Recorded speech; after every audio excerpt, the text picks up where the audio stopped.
Isang 24 anyos na lalaki na kabilang sa Municipal Most Wanted Persons, rank number 3 sa Tinambak, Camarines Sur ang naaresto ng mga operatiba ng Camarines Sur PNP bandang alas 11 ng umaga nitong Agosto 18 taong kasalukuyan sa Barangay San Isidro, Tinambak, Camarines Sur. Kinilala ang suspect sa alias na Nold, residente ng nasabing bayan at nakaharap sa kasong frustrated murder na may inirekomendang piyansang 200,000 piso.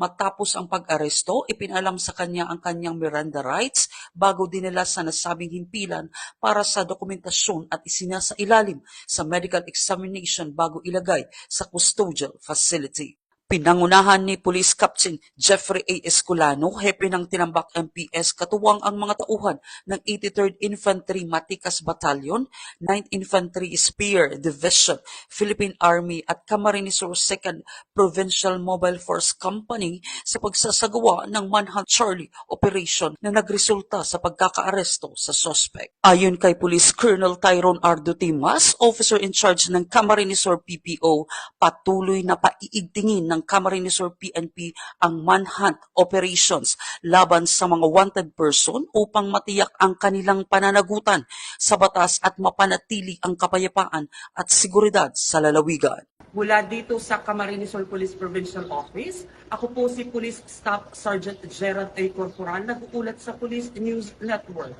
Bagong PNP para sa bagong Pilipinas, serbisyong mabilis, tapat at nararamdaman.